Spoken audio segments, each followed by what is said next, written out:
Hello दोस्तों, स्वागत है आपका एक बार फिर से मेरे यूट्यूब चैनल दी इंग्लिश डायरी पर। और मैं हूं आपका दोस्त विजय। और आज के इस वीडियो में हम यूनिट 7 के लास्ट टॉपिक को पढ़ाने जा रहे हैं। और लास्ट टॉपिक में जो हमारे प्लेराइट हैं उनका नाम है विजय ढूंढूपंत तेंदुलकर, पूरा नाम है। और वैसे विजय तेंदुलकर के नेम से जाने जाते हैं। और आज की इस वीडियो में हम इनकी लाइफ हिस्ट्री, बायोग्राफी, कुछ इंपॉर्टेंट वर्क्स को देखेंगे और उसके बाद नेक्स्ट वीडियो में इनके वर्क को आपको एक्सप्लेन करेंगे। तो चलते हैं। और अगर आप वीडियो बनाए हैं तो प्लीज़ सब्सक्राइब करना बिल्कुल ना भूलें और लाइक और कमेंट्स बरकरार रखें, जिससे हमें मोटिवेशन मिले और हम आपके लिए लेके आए बेहतर से बेहतर कंटेंट। और अगर आप कर रहे हैं उत्तराखंड एलटी की तैयारी तो must join the English diary, क्योंकि यहाँ पे आपको मिलने वाला है बहुत सारा स्टडी मटेरियल। तो देखिए, बॉर्न इन गॉड सरस्वत ब्राह्मण फैमिली। तो गॉड सरस्वत ब्राह्मण फैमिली इनका कुल है। इस कुल में जो है इनका जन्म हुआ था ऑन 6 जनवरी 1928 में गिरगांव में। और ये मुंबई में पड़ता है, महाराष्ट्र में। मुंबई महाराष्ट्र के गिरगांव में जो है 1928 में जनवरी 6 में इनका बर्थ हुआ था। Where is father had a clerical job. इनके फादर क्लरिकल जॉब करते थे and run a small publishing business. एक स्मॉल जो है पब्लिशिंग बिजनेस भी इनके फादर का वहाँ पे था। ठीक है। The literary environment at home prompted young Vijay to take up writing. तो इनकी फैमिली में एक एनवायरमेंट था जो जिससे क्या हुआ, ये आगे प्रमोट हुए और इन्होंने जो है अपना जो है राइटिंग का काम शुरू कर दिया काफ़ी यंग एज में। He wrote his first story at the age of 6। देखिए, 6 साल की उम्र में ही इन्होंने एक स्टोरी लिख डाली। At the age 11 he wrote, directed and acted his first play. और जब इनकी एज 11 ईयर थी तो इन्होंने एक प्ले लिखा था, उसे डायरेक्ट किया था, उसमें एक्टिंग भी की थी। तो कितनी बड़ी बात है, सोचिए 11 ईयर एज पर कितना टैलेंटेड काम इन्होंने किया था। At the age 14 he participated in the 1942 Indian freedom movement leaving his studies. तो भारत का जो उस वक्त स्वतंत्रता का आंदोलन चल रहा था 1942 में, असहयोग आंदोलन में भी ये था, ठीक है, या भारत छोड़ो शायद उस वक्त चला था 1942 में। तो उस टाइम पे इन्होंने अपनी स्टडी जो है छोड़ दी थी। Tendulkar began his career writing for newspaper. और इन्होंने अपने करियर की शुरुआत कैसे की? Writing for newspaper. Most important point है, याद रखिएगा इसको, ठीक है। He had already written a play. इन्होंने एक प्ले लिखा था, ये थोड़ा मराठी भाषा में है, ठीक है।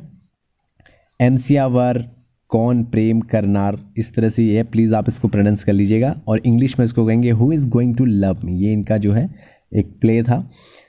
ही रॉट द प्ले गृहस्थ। इन्होंने जो है गृहस्थ जिसको हम कह सकते हैं प्ले लिखा था, जिसे द हाउस होल्डर कह सकते हैं इंग्लिश में, इन हिज अर्ली 20s। अपने अर्ली 20s में उन्होंने जो है गृहस्थ या फिर द हाउस होल्डर प्ले लिखा था, ठीक है। नेक्स्ट पॉइंट है the latter did not receive much recognition from the audience and he vowed never to write again. लेकिन जब इन्होंने ये जो है गृहस्थ वर्क लिखा, ये प्ले लिखा, तो ये कुछ खास चला नहीं, इससे इन्हें पहचान नहीं मिली। तो उसके बाद इन्होंने वोव ली और ऐसी प्रतिज्ञा ली कि वो दोबारा कभी नहीं लिखेंगे। बट ब्रेकिंग द वो इन 1956 ही रॉट श्रीमंत। लेकिन 1956 में इन्होंने श्रीमंत वर्क लिखा उस प्रतिज्ञा को तोड़ते हुए। आगे देखिए, which establish him as a good writer. और इस चीज़ ने क्या किया, इन्हें एक गुड राइटर की तरह इस्टेब्लिश कर दिया। यानी इनका जो श्रीमंत वर्क है ये काफ़ी चला। ही जॉइंड मराठी थिएटर। इन्होंने मराठी थिएटर जो है 1950 में ज्वाइन किया और 1960 तक जो है ये मराठी थिएटर में जो है वहाँ पे रोल प्ले किया करते थे, एक्ट किया करते थे। तो वहाँ पर इनकी मुलाकात कुछ खास एक्टर्स से हुई, जिनमें सबसे पहले आते हैं श्री राम लागू, मोहन आगसे और सुलभा देशपांडे। इन 3 लोगों से इनका परिचय हुआ, जिसके बाद इनका और इंटरेस्ट जो है थिएटर के लिए बढ़ा। नेक्स्ट पॉइंट है यहाँ पर तेंदुलकर रॉट द प्ले गिधाड़े। उसके बाद इन्होंने गिधाड़े एक प्ले लिखा था, द वल्चर्स, जिसको इंग्लिश में कहेंगे, इन 1961 में। आप इंग्लिश वर्जन भी याद रखिएगा और मराठी वर्जन भी। But it was not produced until 1970। लेकिन 1970 तक इसे प्रोड्यूस नहीं किया गया था। The play was set in morally collapsed family structure and explored the theme of violence वगैरह की थीम पे था, ठीक है। जो फैमिली स्ट्रक्चर्स या फैमिली में जो वायलेंस वगैरह होती है उससे रिलेटेड इसकी स्टोरी थी। ये इंपॉर्टेंट फैक्ट है इसमें। आगे देखिए, based on a 1956 short story die Panne traps by Friedrich Durrenmatt, ठीक है। तो ये जो वर्क था इनका, जो कि अभी हमने आपको ऊपर बताया गिधाड़े, ये किस पे बेस्ड था? ये इंपॉर्टेंट फैक्ट है, ये बेस्ड था डाई पेन पे। ये एक ट्रैप्स एक वर्क था जो कि फ्रेडरिच डुरेनमेट ने लिखा था। Tendulkar wrote the play Shantata Court Chalu Aahe. ये वर्क जो है आपका दिया हुआ है आपके सिलेबस में, जो हमें पढ़ना भी है। इसकी स्टोरी मैं आपको बताऊंगा, ठीक है। ये स्टोरी हमने पढ़नी है। शांतता कोर्ट चालू आहे, ये मराठी में। Silence the court is in session, ये इसका इंग्लिश वर्जन है, ठीक है। It was presented on the stage for the first time in 1967। सबसे पहले जो है इसे स्टेज पर प्ले किया गया था, या स्टेज पर इसका प्रेजेंटेशन किया गया था 1967 में। मोस्ट इंपॉर्टेंट डेट है, याद रखिएगा। And proved as a one of his finest work, और सबसे ज़्यादा फाइनेस्ट वर्क जो है ये प्रूव हुआ। नेक्स्ट पॉइंट है Satyadev Dubey presented it in movie from in 1971। और सत्यदेव दुबे जी ने इससे रिलेटेड एक मूवी भी जो है प्रेजेंट की 1971 में, with Tendulkar's collaboration as the screenplay writer. और इसमें स्क्रीन प्ले राइटर का रोल निभाया तेंदुलकर ने ही, ठीक है। उनके कोलैबोरेशन में 1971 में जो है इस पर एक फिल्म भी जो है फिल्माई गई सत्यदेव दुबे जी के द्वारा।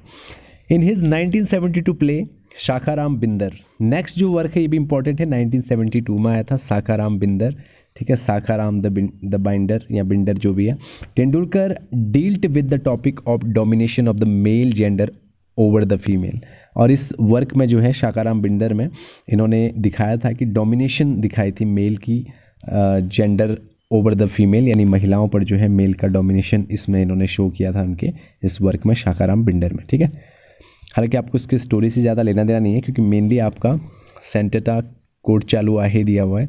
The main character Shakharam is a man devoid of ethics and morality.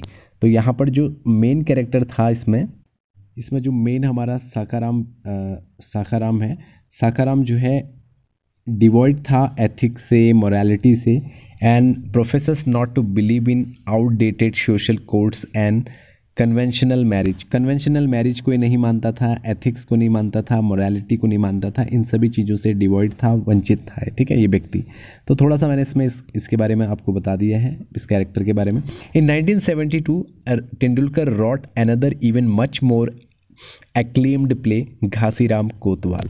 1972 में ही, यानी सेम ईयर में, इन्होंने एक और बहुत ही एक्लेम्ड प्ले जो है लिखा, जिसका नाम था घासीराम कोतवाल। तो देखो मैं आपको एक बार यहाँ पर रिवीजन करवा रहा हूँ, ध्यान दीजिएगा। 1967 में इनका वर्क आया था सेंटेटा कोर्ट चालू आहे, silence the court is in session, ये आपको याद रखना है। इसके नेक्स्ट जो है आपको याद रखना है 1972 में शाखाराम बिंदर, और उसके जस्ट आफ्टर दैट जो है इन्होंने जो वर्क लिखा वो घासीराम कोतवाल था, जो कि 1972 में, यानी 1972 में घासीराम कोतवाल और जो अभी हमने पढ़ा शाखाराम बिंदर, ये दोनों इन्होंने सेम ईयर में लिखे थे। तो आप इनकी डेट्स को याद रखिएगा, ठीक है। ऑफिसर घासीराम की कहानी है which dealed with the political violence, और इसमें पॉलिटिकल वायलेंस के बारे में बताया हुआ है। The play is a political satire created as a musical drama set in 18th century Pune.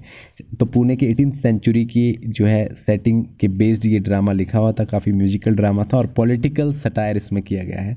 तो ये मैंने आपको इसमें एक्स्ट्रा इन्फॉर्मेशन दे दी है रिलेटेड टू घासीराम कोतवाल, ठीक है। तो पॉलिटिकल वायलेंस से रिलेटेड है, और अभी हमने ऊपर जो आपको शाखाराम बिंदर बताया उसमें हमने आपको बताया था domination of the male gender over the female, ठीक है, उसमें ये सारी चीज़ें बताई हुई थी।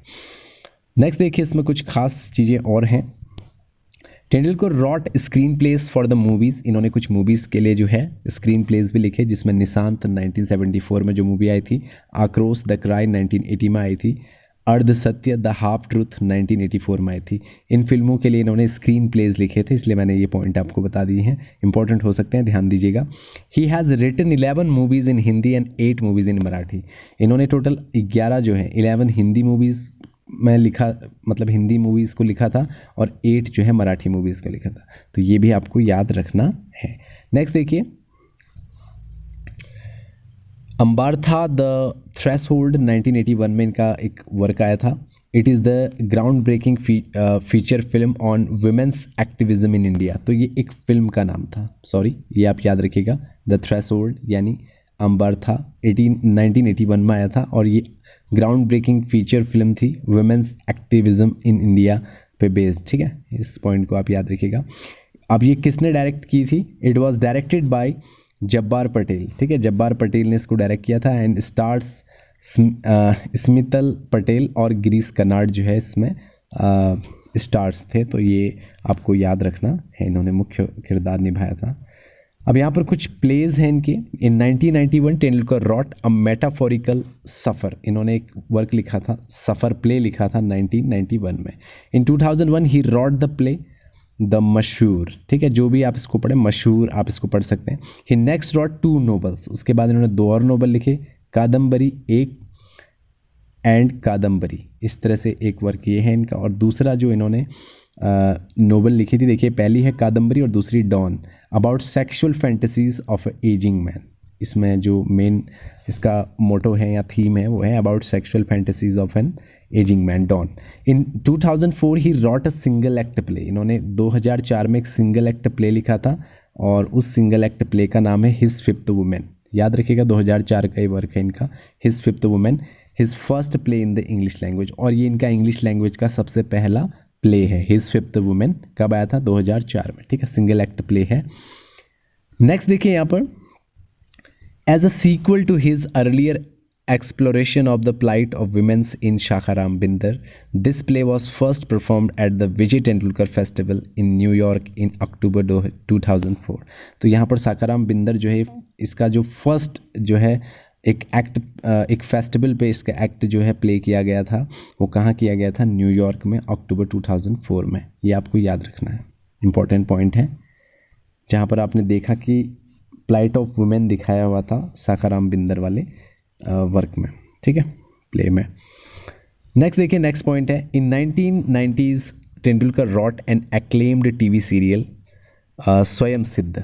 1990s में इन्होंने एक टीवी सीरियल लिखा था स्वयं सिद्ध, ये भी आप याद रखिएगा, in which he his daughter Priya Tendulkar, noted television actress of Rajni, fame performed in the lead role. तो इनकी बेटी विजय तेंदुलकर ने उसमें मेन रोल निभाया था, जो कि उनका नाम उसमें रजनी था उस वर्क में, ठीक है, उस टेलीविजन सीरियल में।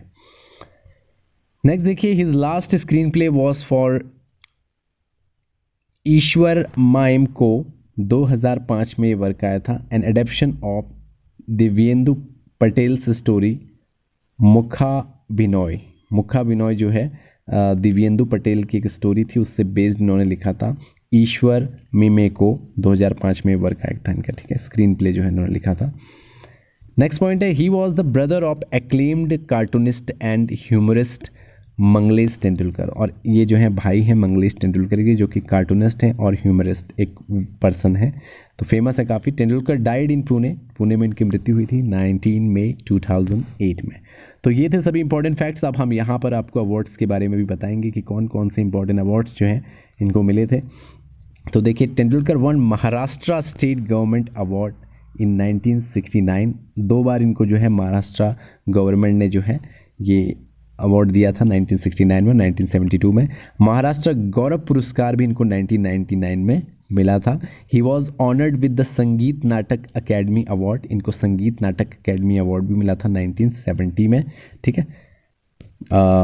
अब वैसे अगर देखा जाए तो जो ज़्यादा इंपॉर्टेंट है उसको याद रख सकते हैं आप, जैसे he received the Padma Bhushan award 1984 में, इंपॉर्टेंट है, इसको याद रखिएगा, पद्म भूषण।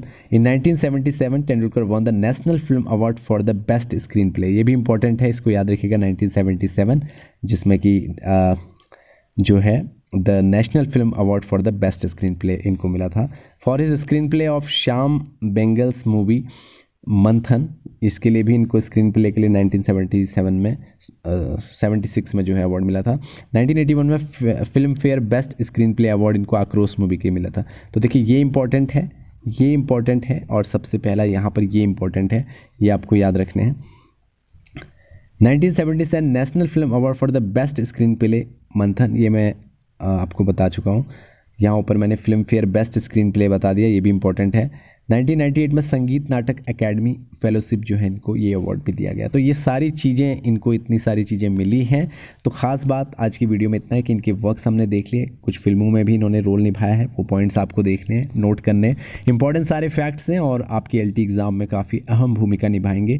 देखिए मैं ज़्यादा डिटेलिंग में आपको नहीं ले जा रहा हूँ, मैंने आपको इंपॉर्टेंट सारे वो फैक्ट्स दे दिए हैं जो इनसे रिलेटेड एग्ज़ाम ओरिएंटेड हैं, और आप चाहें तो इनको अच्छे से लिखें। एक चीज़ मैं ख़ास इसमें बताना चाहूँगा, ये कुछ नोटेबल वर्क हैं जो आपको खास तौर पर देखने हैं, जैसे सेंटेटा कोर्ट चालू आहे 1967, घासीराम कोतवाल 1972, साकाराम बिंदर 1972 और कन्यादान 1983। तो आज की वीडियो में इतना ही, मिलते हैं नेक्स्ट वीडियो में। और अगर आपको वीडियो पसंद आए तो प्लीज़ लाइक ज़रूर कीजिएगा। Thank you so much for watching this video.